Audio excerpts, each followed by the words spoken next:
అందరికీ నమస్కారం అండి. ఈ వీడియోలో మినప్పిండితో రొట్టె ఎలా చేయాలో చూద్దాం. ఇది ఓల్డ్ రెసిపీ అండి, చాలా బాగుంటుంది. బెల్లం పాకంతో తిన్న కొబ్బరి చట్నీ లేక బొంబాయి చట్నీతో తింటే చాలా టేస్ట్గా ఉంటుంది. దీనికోసం ఒక గ్లాస్ తీసుకున్నానండి, వాటర్ గ్లాసు. దీంతో గ్లాస్ మినపప్పు తీసుకున్నాను. నేను పొట్టు మినపప్పు తీసుకున్నాను, మీరు మామూలు మినపప్పు కూడా తీసుకోవచ్చు, సేమ్ ప్రాసెస్. దీన్ని శుభ్రంగా కడిగి నానబెట్టుకోవాలి. నేను మార్నింగ్ 10 కల్లా నానబెట్టాను. ఇది ఈవినింగ్ 6కి శుభ్రంగా కడుక్కుని దీన్ని గ్రైండర్లో వేసుకుని సరిపడా వాటర్ వేసి గ్రైండ్ చేసుకోవాలి. ఇలా పిండి గ్రైండ్ చేసుకోవాలి. గట్టిగా చేసుకోకండి, గట్టిగా చేసుకుంటే గట్టిగా వస్తుంది రొట్టె. ఇలాగా మెత్తగా కాకుండా, మరి పలుచగా కాకుండా, గట్టిగా కాకుండా చేసుకోండి. గ్లాస్ మినపప్పు దేంతో తీసుకున్నామో అదే గ్లాసుతో 3 గ్లాసుల ఇడ్లీ రవ్వ తీసుకున్నాను నేను. ఇలా 3 గ్లాసులు ఇడ్లీ రవ్వ తీసుకుని ఇందులో వాటర్ వేసి ఒకసారి ఈ విధంగా కడగండి. కడిగినాక వదిలేయండి 5 నిమిషాలు. 5 నిమిషాలు వదిలేస్తే ఇడ్లీ రవ్వ కిందకి వెళ్తుంది, పైకి వాటర్ వస్తుంది. ఆ వాటర్ తీసేయండి. ఈ విధంగా తీసుకున్నాక గ్రైండర్ పట్టిన పిండిలో దీనిలో వాటర్ అంతా పిండేసి గ్రైండర్ పట్టిన పిండిలో వేసుకోండి. ఈ విధంగా మొత్తం అంతా వేసుకున్నాక సరిపడా సాల్ట్ వేసి మొత్తం కలపండి కలిసేలాగా. ఇప్పుడు కలపండి.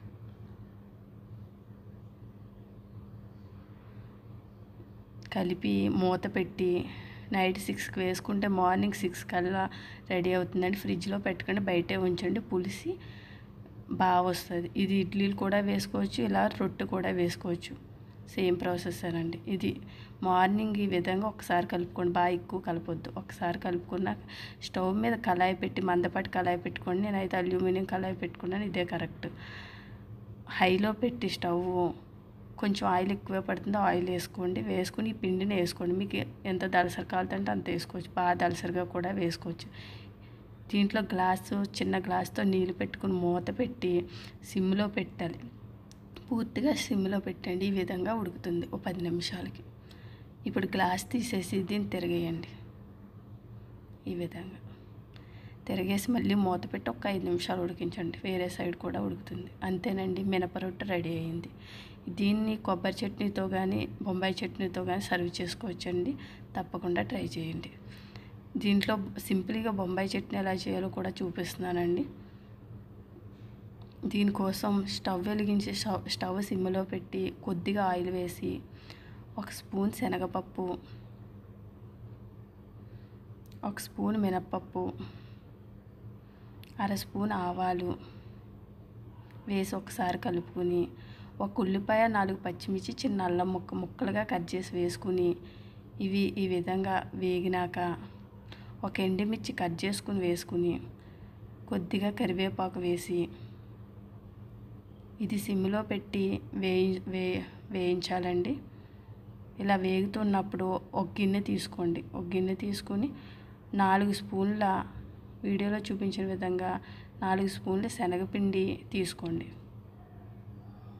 వాటర్ గ్లాస్తో 1 గ్లాస్ వాటర్ ఇందులో అది సరిపడా సాల్ట్, 1/2 స్పూన్ కారం, 1/2 స్పూన్ పసుపు వేసుకుని వాటర్ గ్లాస్తో వాటర్ వేసుకుని ఉండలు లేకుండా బాగా కలుపుకోండి. చేతితో కలుపుకోండి, అప్పుడే బాగా వస్తుంది. ఉండలు అసలు ఉండకూడదు. ఈ విధంగా కలుపుకున్నాక ఇందులో కొత్తిమీర తురుము వేసుకోండి. ఇలా వేగిన దాంట్లో ఇది వేసి మరో 1.5 గ్లాసుల వాటర్ వరకు పడుతుందండి. వేసి మొత్తం 2.5 గ్లాసుల వాటర్ వరకు పడుతుంది 4 స్పూన్లు శనగపిండికి.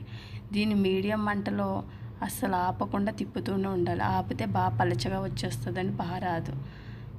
తిప్పుతూనే ఉంటే ఇలా కరెక్ట్గా వస్తుంది, తిక్కుగా అవుతుంది. మరీ తిక్కుగా అవ్వకూడదు, మరీ పలుచగా అవ్వకూడదు. చూసుకొని చేసుకోండి, చాలా టేస్టీగా ఉంటుందండి. ఇది శనగపిండి చట్నీ రెడీ అయింది.